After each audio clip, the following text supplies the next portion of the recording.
What the heck is an ambivert? I heard you say that a couple of weeks ago, and I was like, you have educated me massively. New word for you? Yeah. So ambivert is, let's start by saying what it's not. It's not an extrovert, or it's not an introvert. It's actually a bit of both. And I would classify myself probably an ambivert. In other words, I really like being out and about and doing stuff with people, but I also need time on my own. So the world tends to divide into people, and we always know extroverts who want to be out and about all the time, and introverts who want to spend time on their own. But a lot of us fall in the middle. That's an ambivert. What do you think about introverts whenever it comes to their ability to network? Because a lot of people give introverts a bad crack, and I'm actually an introvert. Wow. So that word ambivert kind of spoke a lot to me. So I say this, and people often are aghast when I say this, that actually introverts can be better at networking than extroverts. And why is that? Because they do it with decency, authenticity, integrity. They ask questions and they listen. They're all the skills that you need to be a really good networker. The extrovert, they don't listen. They want to talk about themselves. It's all about me, me, me, me, me. They want to drop names, and they're consistently looking over Matthew's shoulder to find somebody more interesting to talk to. Wow. So actually with the introvert's desire to make it not about them, that actually positions them quite well to build meaningful relationships. Yeah, because I think, to be really good at networking, I think you've got to be a world-class listener. And extroverts don't listen, they are what we call narcissistic listeners. So if I say to you, Matthew, I'm thinking of buying a car, and you say, you know what, I bought one last week. The guy wanted 20,000, I got it for 15,000. It's got a great radio, goes miles and miles to the gallon.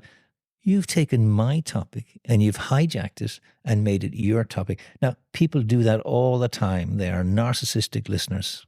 It's waiting for the other person to stop so you can get your bit in. They see listening as an opportunity to plan what they're going to say rather than to hear what you are really saying. So if you were coaching an extrovert, what would you do with them? I'd say, listen here, listen. Just spend some time thinking and, be empathetic. And being empathetic actually means walking across to the other person and standing in their shoes, seeing the world from their perspective, not from your perspective. But as I said, we live in a world where most people don't listen. Most people think that listening is actually a sign of weakness, that actually speaking is a sign of being an expert, of knowing stuff, of contributing stuff. But actually, no. I think you have to see listening as a form of activity. Listening not just to what somebody says, but what they're going to say next. A lot of people miss that. This episode is part of our ongoing series with NI Connections, where we interview an interesting person from Northern Ireland who's living and/or working overseas. Now, who are NI Connections? They are the diaspora department of Invest NI, and their mission is really, really simple. It's to connect the Northern Irish community all around the world. They put together some really incredible resources, including how to move you and your family back home if you have been living overseas, how to move to Northern Ireland for the first time, and even how to move your business or open up a new branch in this wonderful place that we call home. You'll also can find hundreds of interviews and profiles with fascinating people who are proud to call this place home, and you can check out all of these things and sign up for their free email newsletter at niconnections.com. Thanks very much, and I hope you enjoy the rest of today's episode. How would you bring something like listening into a traditionally, hard, extroverted environment like sales? Well, I think people often mix up sales and networking. I think networking is all about getting the sale. No. I mean, that's one element and sometimes an outcome of the whole experience. But, networking essentially is what you can give to other people rather than what you can get. Now, that comes as a bit of a shock to people because most people think, I need to network because I'm looking for a sale. I'm looking for a job, so I'm going to network. And I actually come at it from a totally different perspective. I think it's actually, what can I give to these other people? How can I add value to the relationship? How can I put my network at the disposal of other people? And it's based on an incredibly simple premise in life. The more you give, the more you get. The more you give to the individual, the more comes back to you from the network. So if you live your life like that, it becomes not just a habit, it becomes a ritual and it becomes a part of who you are as a person. You end up putting a lot of good karma out there to the world. Well, the old what goes around comes around, all that kind of stuff. I think if you live your life like that, it'll be a benefit to you. How did you unlock the ability to build relationships? Like, when was the first time in your life where you realized, here, I'm actually got a bit of a natural ability for this stuff? I don't think I did. I actually think I started off really hating networking. I thought networking was a pretty sleazy, slimy activity. It was all about flicking out business cards late at night in a bar. You know, you wake up in the morning, you find Matthew's business card in the turn up of your trousers. Where did that come from? How did I get that? What happened last night? You know, and I actually, it took a number of things in my life to make me begin to realize I was wrong. And actually, to survive and thrive, you need to build a strong and diverse network. It's not a luxury. It's a necessity. It's not a kind of a nice to have. It's kind of a must have. I missed that early on, but then a number of things happened that made me realize this is critical. Can you tell us about some of those things?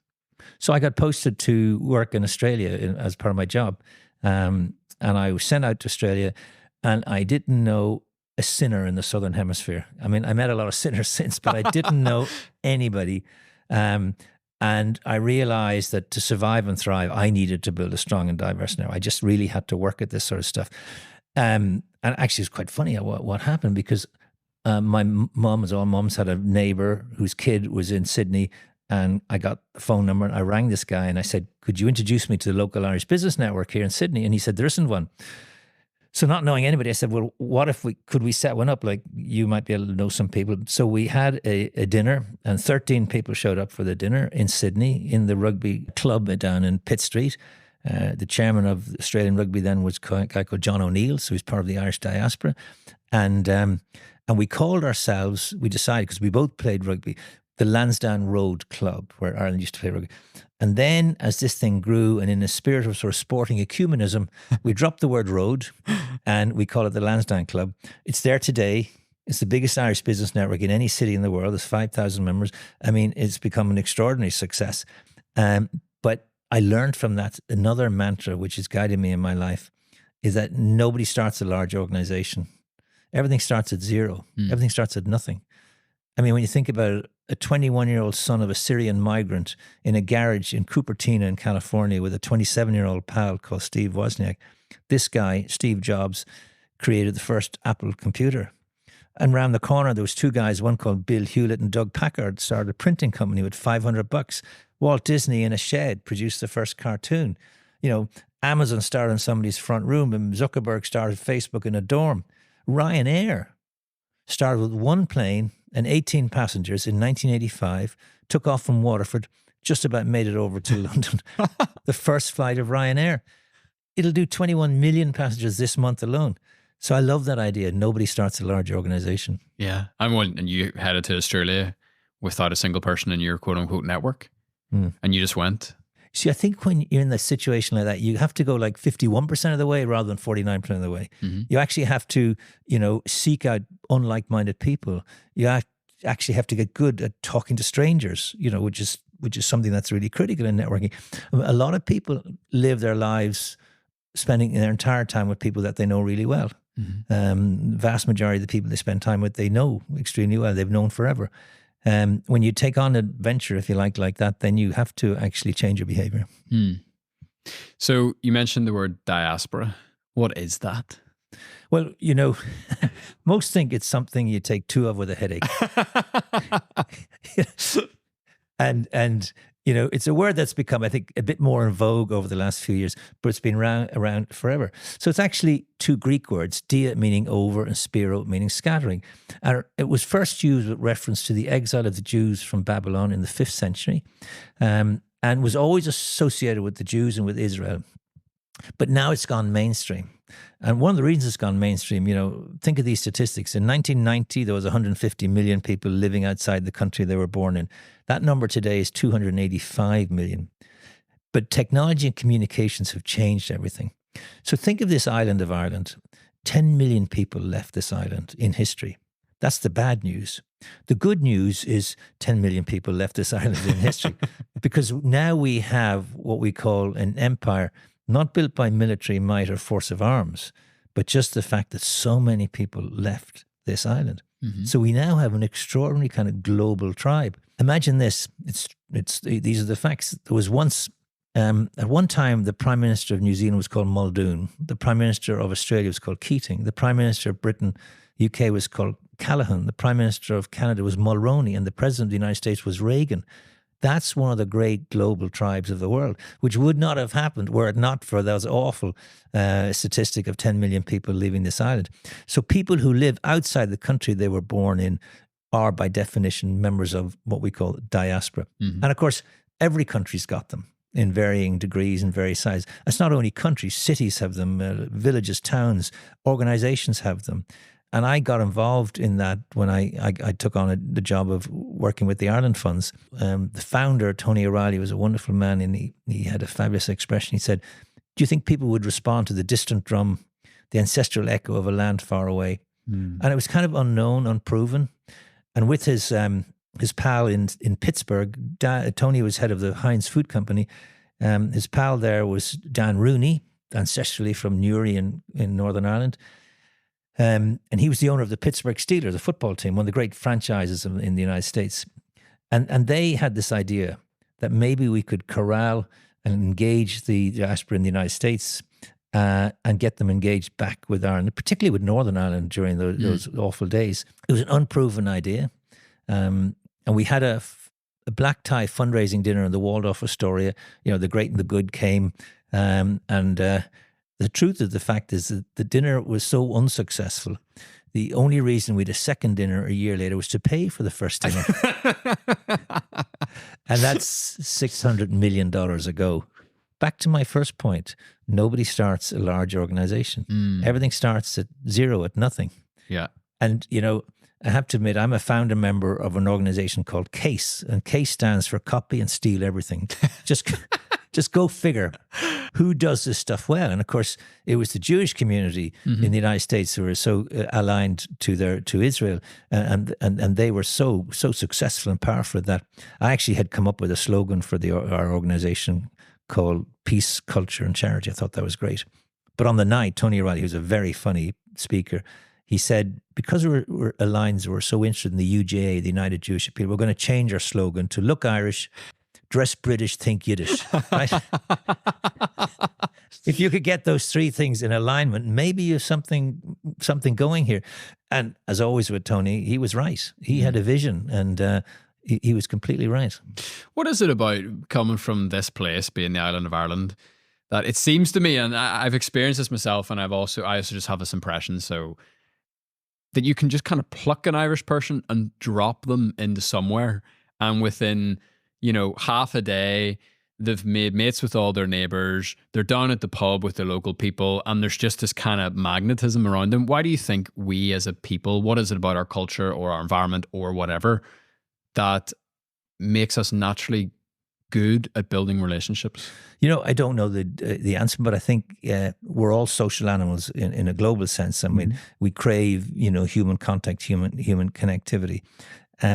It's certainly true in an Irish sense that once you get overseas, very often people who were never very Irish when they were living back here suddenly migrate to this strong affiliation and strong affection. Bobby, for are you this, drinking Guinness? I've never seen you drink Guinness in your life. No, I love it. I've always drunk it. Yeah, I mean, it is remarkable, and I've been lucky enough to see it in practice in places like Argentina. Like there's a hurling club in Buenos Aires. Crazy. I mean, the Guillermo McLaughlin is this fantastic. There's 500,000 people in Argentina with Irish names. There's wineries there which have got Irish names. So wherever you go, you will find that. Ironically, there are more Irish pubs outside Ireland than inside Ireland. I was once chairman of the Global Irish Pub Network. Were you really? Yeah, I mean, these are the things you do. That sounds right? like the start of a joke. No, it's the end of a joke. But Italians are famous for restaurants, and other countries are famous for different things, and obviously, we were always famous for the pub stuff.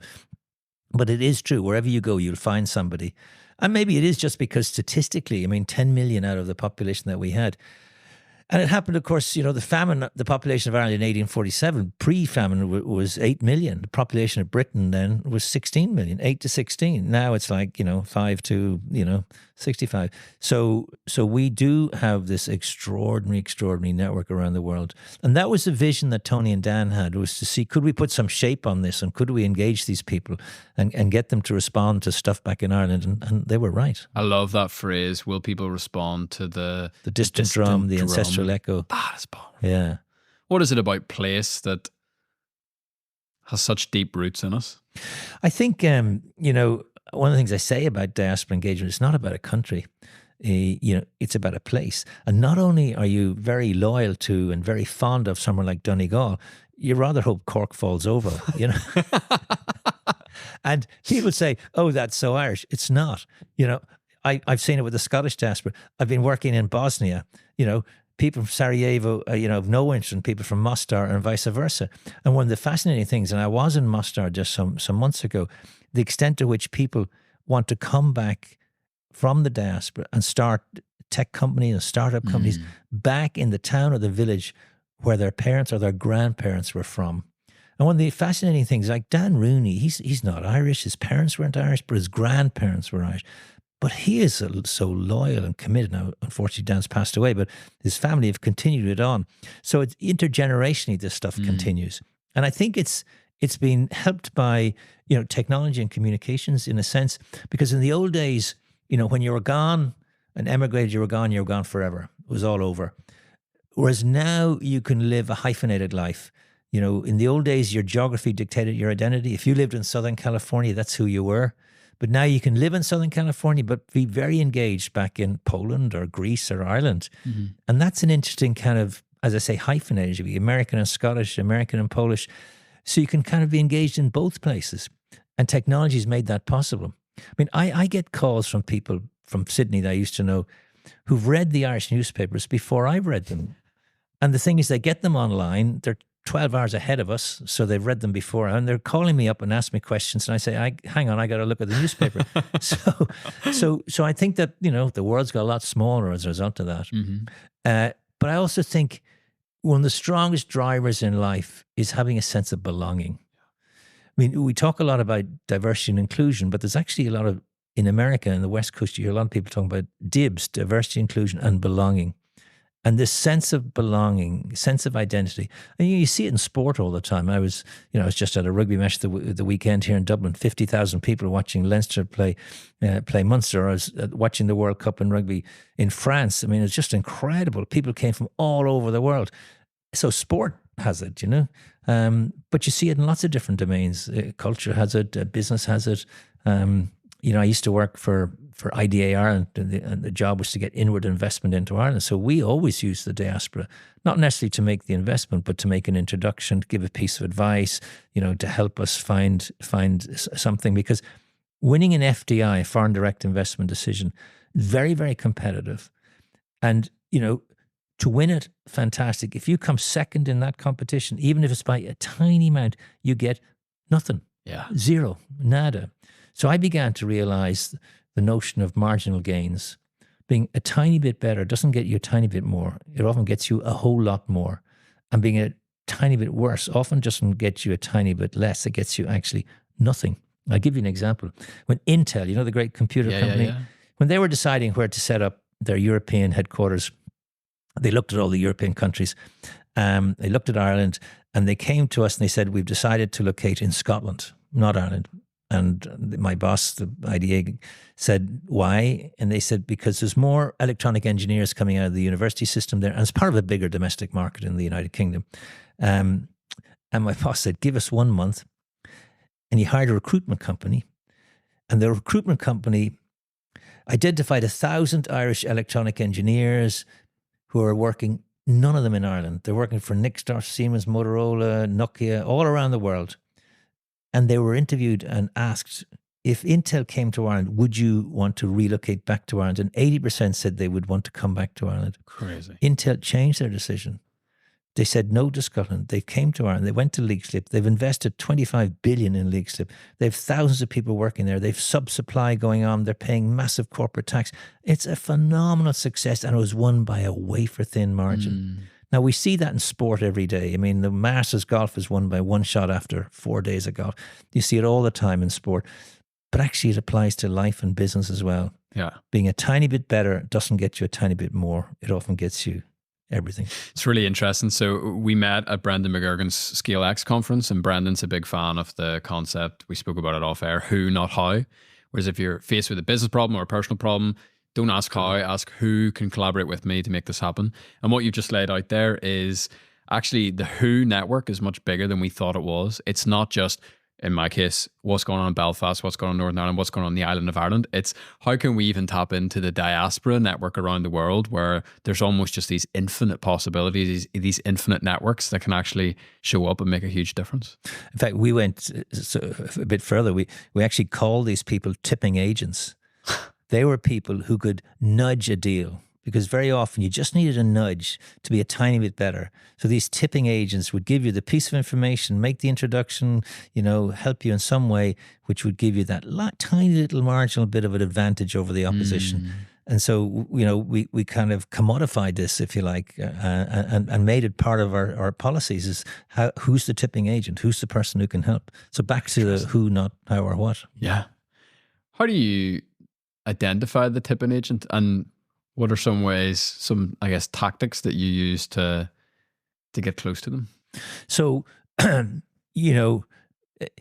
4 steps, if you like, in building a network. And the first step is always research. It's finding out who's got propensity and who's got capacity. So it's actually slightly a process, and you can actually rate, and we call it rating and screening people. You can figure out people. So you do have to be out and about. So when I went to Sydney, and I just had to be out and about. We always say, there's nothing happening at your desk. And a bad day in the road beats a good day in the office. So I was at every dogfight in town, and I went to every business association with him. I began to build up, and through the Lansdowne Club, built up a really great network of people, because I knew that who point, the way to people you don't know is through people you do know. And it's what I call the ripple effect. When you throw a stone in the water, the ripples go out and out and out. So you never know who somebody knows. So, I talk to everybody. I mean, I talk to the barista, I talk to the taxi driver, I talk to everybody, because you just don't know who knows. And that's how you slowly build this thing up over a period of time. And always what you're trying to look for is diversity, because there is this concept of homophily. And homophily is a tendency we all have, and I have it, I admit to it, to hang around with people just like us. When you think about it, you're born into a family like us, you go to school and college with people like us, you play sport and go on holidays with people like us, and you marry people like us, and you produce more people like us. But that's not what the world is. Yeah. So look at this city we're in today in Dublin. When I was growing up, we used to call it male, pale and stale. Not a very international, cosmopolitan city. Actually, I told a joke. I was saying the other day, I went into a restaurant in Dublin and I asked the waiter, "What's the soup du jour?" And he said, "Hang on, I'll ask the chef." So he goes in and he asks the chef, and he comes out and he says, "It's soup of the day," right? So that was then, right? Yeah. You think now. So think of these statistics. 14% of the United States were not born in the United States. In Ireland, it's 19%. And in Dublin, of the working age population of Dublin, is 25%. So we live in an extremely diverse city, which is incredibly better for that reason. So here's the question. Does your network reflect the diversity of the economy you work in, the society you live in? For most of us, the answer is no. And all the research by the great houses, the McKinseys, the Bains, the World Economic Forum, all say the same thing. If that's the case, you as an individual, you as a company, underperform. So it is a challenge for us to build that diversity in our networks, to seek out unlike-minded people, to talk to strangers. And when you think about it, what do you teach your children from a very young age? We say, don't. Talk to strangers. Talk to strangers, right? And yet our children, statistically, are at more danger from friends and family than they are from strangers. And yet we have that. And, there's a great book written by a guy called Andy Lapata. And he said the 3 great fears, and I did the research, the 3 great fears in life. Number 3, he said, is walking into, number 3, he said, is death. People fear death. So that's only 3. What are the other 2? Well, number 2, he said, is walking into a room where you know nobody. People hate that. And number 1 greatest fear in life, you must know what it is. Tell me. Public speaking. Speaking in public. So he says a funny thing. He says most people, when they're asked to give the speech at their best friend's funeral, would rather be in the coffin.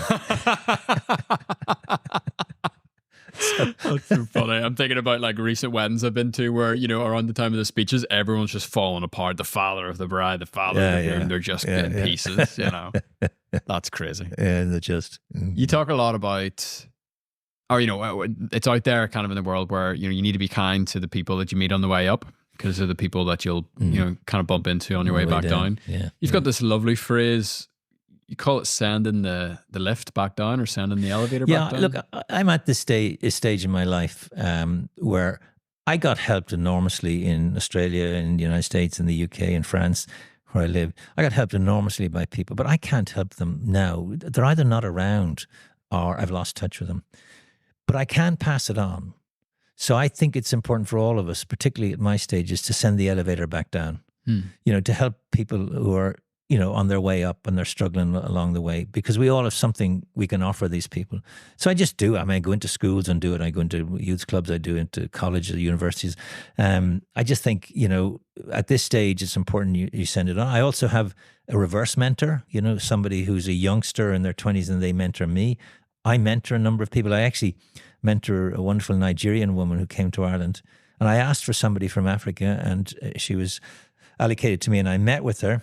And she started telling me about her university degree. And then she was telling me about her PhD in analytics. And at this stage, I said, is there any chance you could mentor me? Yeah. And she said, no, you don't understand. She said, I'm from Nigeria. I don't know anybody. And you know lots of people.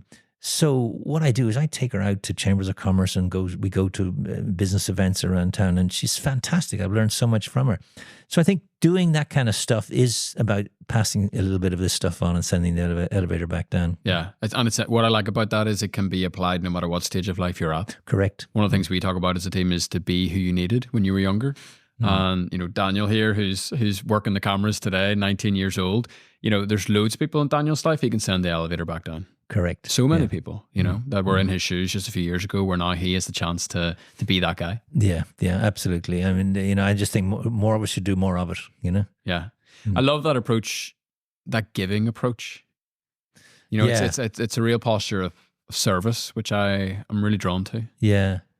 Because I think, as I said, networking is about giving, but I actually think it's not about any one big thing. Yeah. I think networking is about lots and lots of small things.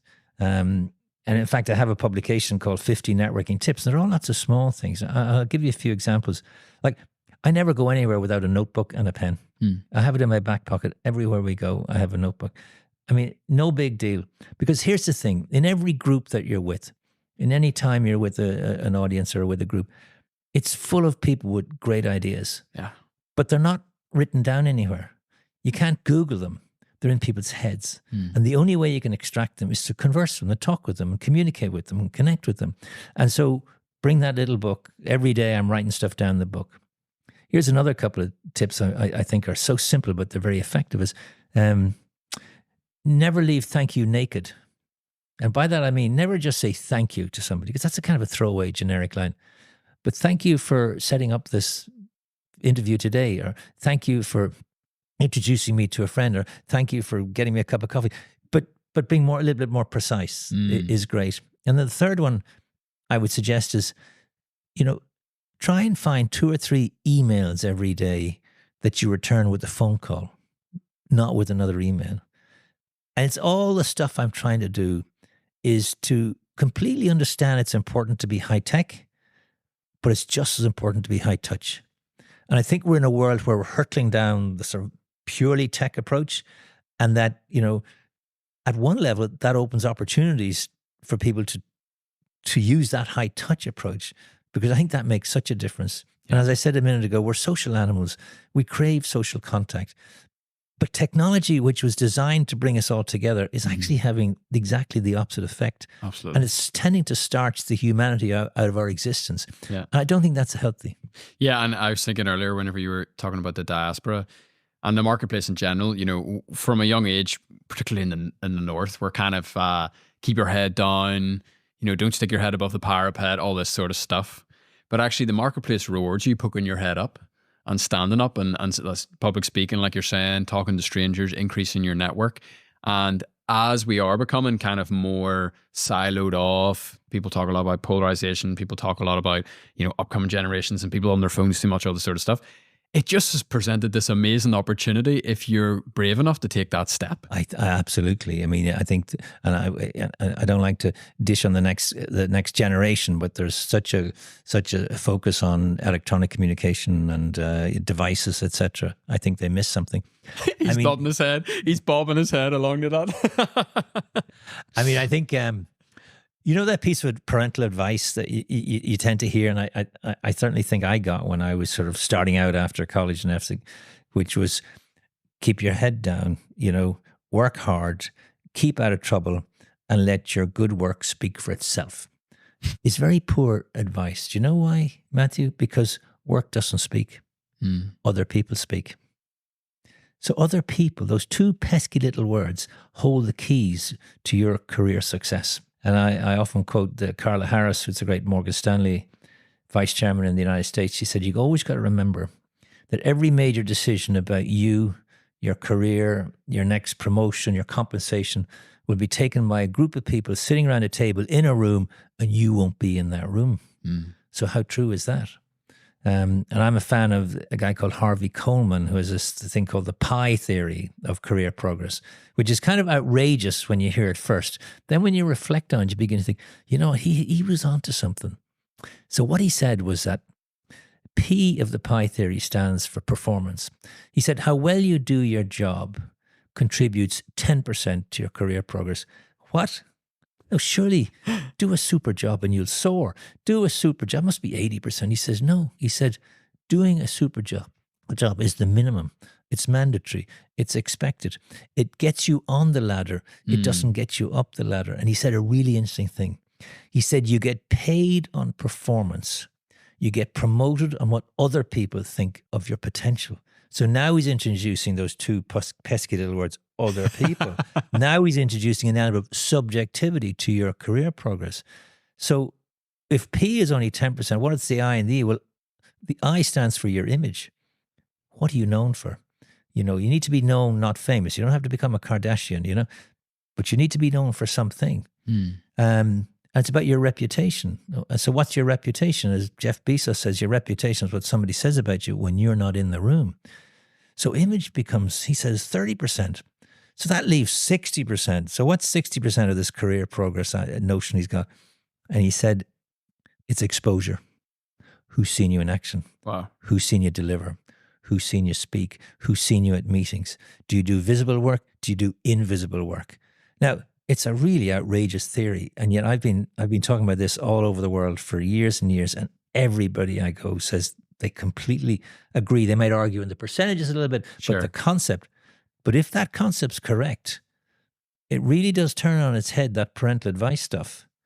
You know, so you know, your career progress is in the hands of other people. And if they know nothing about you, you're not going to progress. Yeah. Fascinating, isn't it? It's who, not how. Who, not how. You said it. It's crazy. It's really crazy. Yeah. You spend a lot of your time flying all around the world, doing all sorts of mad things with governments. What on earth is going on there? So, you know, I'm at this stage now where I was over 20 years working with the Ireland Funds. I worked with IDA Ireland, I worked with Enterprise Ireland. I'm trying to take all of that stuff and see is there an interest in it from other places. And when I came back to live in Ireland after being away for a long time, I got called by loads of different organizations and countries who are saying, oh, it's really interesting what Ireland is doing, but we would like to do something to engage with our diaspora. What should we do? How should we do it? And so I started to record, I started to film, started to put together online training courses, and I started getting asked out to other countries. So I actually think this is one of the kind of hidden gems we have in Ireland. My mission is to make Ireland the number one country in the world for diaspora engagement. So I was out this summer. I spent a week in Zambia and a week in Nigeria. And you know what's really fascinating out there, Matthew, is that so many of the people I met in government there were taught by Irish priests or nuns, or even evangelical preachers, who'd come out from Ireland and had taught them. And they feel a debt of gratitude to these people. Crazy. So our reputation in Africa was built on the backs of these sorts of people. We weren't a colonial power. So we have access to people at the highest level. And they all say the same thing. We want to do what you've been doing in Ireland for decades and decades and decades. We want to be able to do that. Possibly the country in the world which is the most interesting in terms of diaspora engagement now, apart from Ireland, is India. I mean, some of the great companies of the world are run by Indians. There's Indian prime ministers and Taoiseach, there are Indians running incredible companies around the world at the highest level. And there's hundreds of thousands of Indians in the medical sector running SME companies around the world. And the Indians network like crazy. But it's only been a recent phenomenon. Up till the year 2002, the relationship between India and her diaspora, which is about 30 million people, was actually very negative. There was total distrust between the two and downright dislike. In that year, the Indian government, the Vajpayee government, put in place a high-level commission, and they spent 2 years speaking to the Indian diaspora around the world. And the people vented and gave their opinions, etc. And they introduced a series of changes in India. So they changed the law about owning property, about owning shares. They introduced a new passport, a thing called an OCI, Overseas Citizen of India. They start a conference every January where thousands of Indian CEOs from around the world go back. The Bharatiya Pravasti Conference every year in India. They started a Young India program. They started a No India program. And they began this notion of global Indianness. And particularly under Modi, when Modi first came in, the first thing he did was go to Madison Square Garden, in New York, where 30,000 Indians were going nuts with him. Then he went to the Melbourne Cricket Ground, being cricket nation. Then he went to Wembley Stadium. And there was this notion of global Indianness. So they used their diaspora to actually change their global brand, if you like. Wow. I mean, back then you would have thought of India as maybe in a poor, impoverished country. Now you think of it as really smart, terrific technology, amazing companies, strong culture, great food, music, sport. So countries can change. And I said this when I was in Nigeria with the ministers I met there, saying that you, over the next 20 years, could do this. Because a lot of very smart Nigerians all around the world, but they're not there yet, but they could be there. And I think lots of countries are thinking, we have this resource. As I said, I was in Kosovo last week. What I was saying to them is that your lost actors can become national assets. And that's a very empowering thing. And the notion that there's a difference between the state and the nation. The state is lines on a map, but the nation is a global notion. I think that's fascinating. That you could be living in Brazil or Canada and be totally engaged back to your country of ancestry, origin, or affinity. Affinity is interesting. People who go and study, for many years in a country. I'm very, very friendly with a guy called Stanley Kwek, who is a Singaporean Chinese who went to Trinity College, studied medicine there, went back to Singapore, became Irish consul, honorary consul there. I got him to set up the Ireland Fund in Singapore.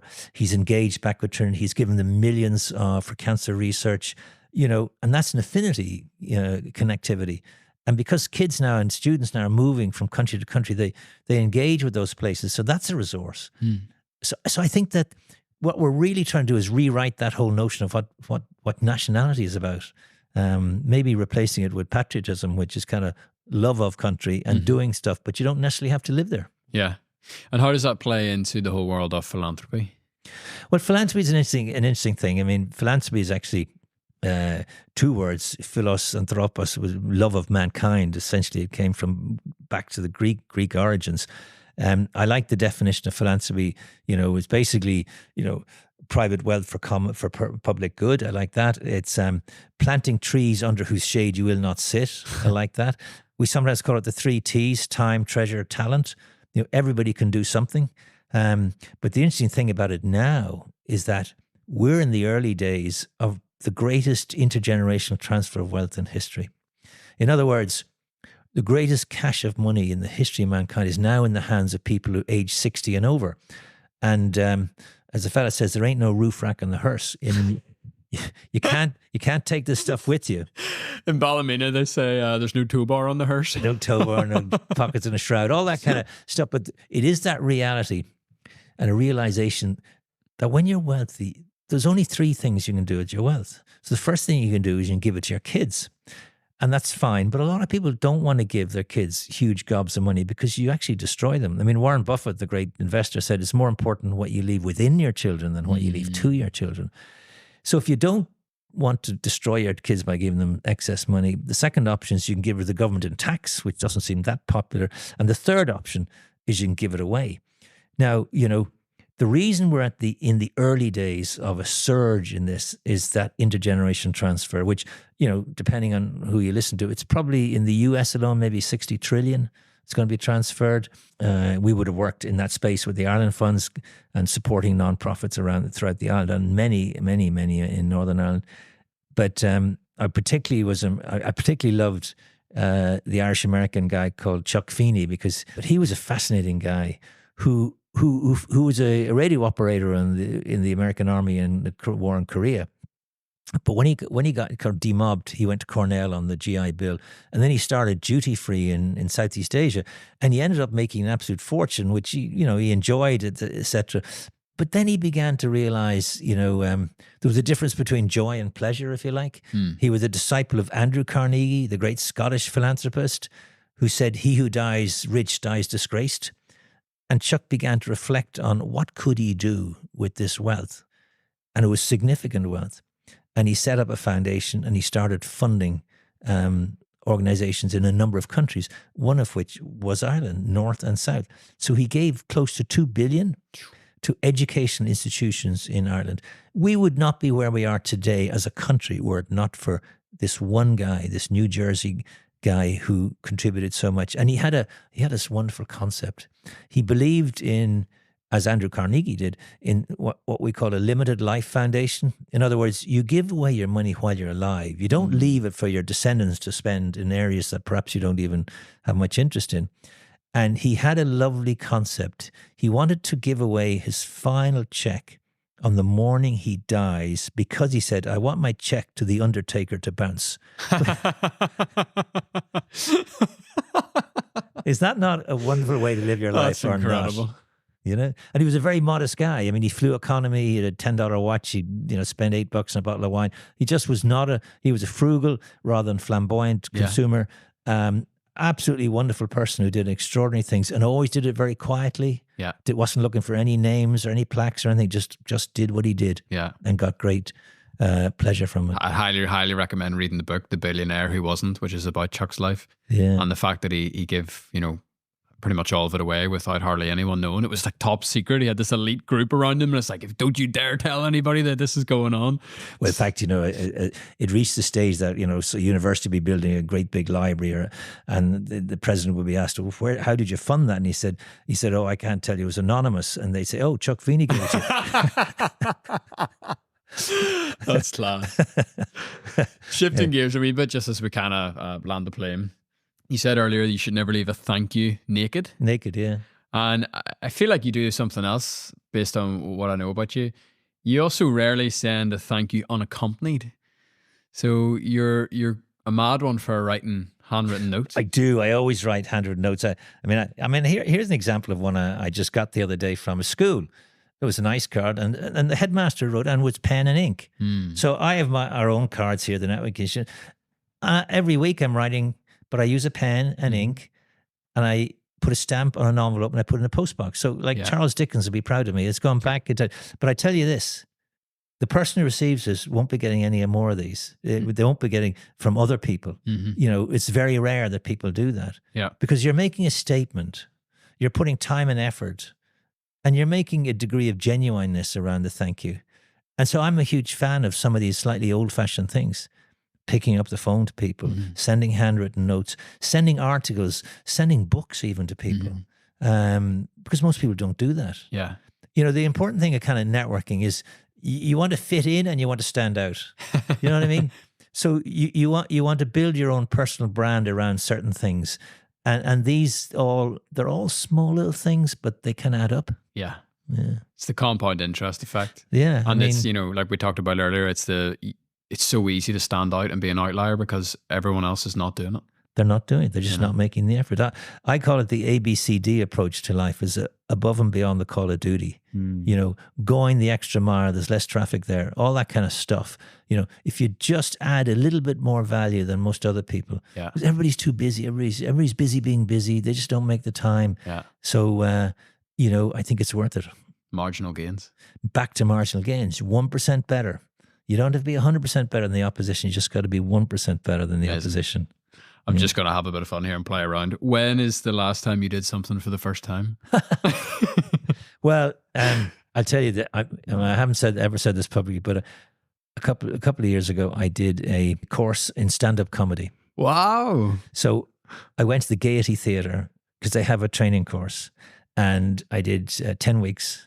And then to graduate, you have to perform stand-up comedy in a nightclub in Dublin, and you have to get 21 laughs in 7 minutes. No way. And to get your qualification. And that was pushing me outside my comfort zone. So I'm a big believer. I don't know if you know Carol Dweck. He's written a lot of stuff about, fixed mindset versus a growth mindset. So a fixed mindset would be, where you just think, I am what I am, was born this way, ain't going to change.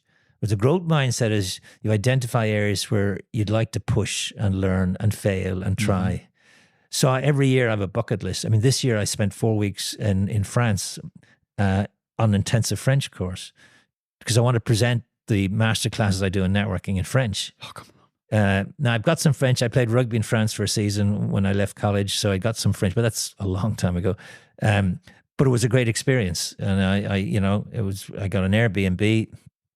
And it was a fantastic experience on Tibes in the south of France. It's glorious. I got up with a swim, then spent from 8 o'clock till 3 o'clock in class, and then go and have another swim. So again, that was just doing something I hadn't done before. And the ones for next year, I wanted to learn how to use a defibrillator. I've never used one of those. And I want to teach myself calligraphy, how to write, because I have a bad script. And I think if I'm writing handwritten notes, it's worth putting a bit of effort. So they're the ones that are on the That'll take that list. to the next level. That's next Those year. handwritten notes. Handwritten notes. Amazing. What has been the most high stakes professional conversation you've had in your career? Well, apart from today. There's a lot riding on this interview, let me tell you that. I had one marvelous experience, which it really left an indelible mark on me, which was we set up the Ireland Fund in South Africa, and Tony O'Reilly, who was the founder, and I mentioned him earlier, was a really amazing rugby player. In his time, he was probably the greatest rugby player in the world. At age 19, he was a Lion and played in South Africa. But he then went on in his later life to buy and sell newspapers all around the world. In fact, this funny story, when he was in Belvedere College in his final year before the leaving certificate examination, he did no study. And the headmaster called him in and said, O'Reilly, if you don't knuckle down and study, you'll end up selling newspapers, which was actually pretty accurate assessment of what he did. But we set up the Ireland Fund of South Africa, and because of Tony's connections, the guest of honor that night was Nelson Mandela, and it was magical. And Nelson Mandela came in to the dinner. It was 1,000 people, black tie dinner, and he sees O'Reilly sitting there, and they were friends. But Mandela says, O'Reilly, he says, I saw you play rugby for Ireland before I went into Robben Island, and I was in Robben Island for 27 years, and when I came out, you were still on the Irish rugby team. So it was a fantastic thing. And then the following week, we got invited to have a dinner in his house, and that was a really special occasion. So I've never had anything quite like that before or since, you know. I bet, yeah. Two more, both quick. If you could go back in time to a 19-year-old version of yourself, and you had a couple of minutes with 19-year-old Kingsley, what sort of things would you say to yourself? I think I probably I think I probably should have done a professional qualification. I think university's fine and great, and I loved my time there. I think it's naive to think that 4 years of university life will see you through 40 years of professional life. So I think I would have been smart if I did law or accounting or one of those other things, but it would only have been a base. Yeah. Because I was a bit of a vagabond. I was a wandering minstrel. I was always wanting to be away. There is a line that says, "Who knows Ireland who only Ireland knows?" In other words, if you don't experience and you have never lived elsewhere, and you know it from Rwanda, from New York, your time there, if you don't do those things, you don't have a broad enough perspective of where you're from. Yeah. So, I would certainly be saying to my 19-year-old, get out and go. I say it to my kids who are in their 20s. I say, go. And particularly trying to learn a language. When I was in Kosovo last week, I had 400 people at an event. Every one of them spoke perfect English. I'm embarrassed by that, Yeah. And I think, it's fantastic having English, but also makes us a bit lazy. Yeah. Final question. What has been the most significant example of someone sending the elevator back down for you? I think I owe a lot to Tony O'Reilly because when I set up the Lansdowne Club and I contacted him and asked him, would he get involved? And he wrote back and he said 3 things. He said, firstly, I'd love to. Secondly, he said, I'm coming to Australia because I'm buying newspapers. And thirdly, he said, would you be free for lunch? Jeez, would you be free for lunch? So I was going to write back and say, no, I'm busy. So I met him for lunch and worked for him for 21 years. Phenomenal. So, I just love the notion that one introduction, one conversation can change your life, but they don't happen lying in bed. They don't happen sitting at your desk. And I'm a huge fan of what I call funnels of serendipity, how random chance can change your life. But you got to be out and about. You got to be doing stuff. You got to be, as I said earlier, speaking to strangers, seeking out like-minded people, putting your talents on display, building a network online and offline. You got to do stuff, I remember meeting Herb Kelleher, who founded Southwest Airlines in the United States. You'd remember Southwest Airlines. It was brilliant. It was the model for Ryanair. Michael O'Leary worked for Herb Kelleher, and that's where he learned all about low-cost airlines.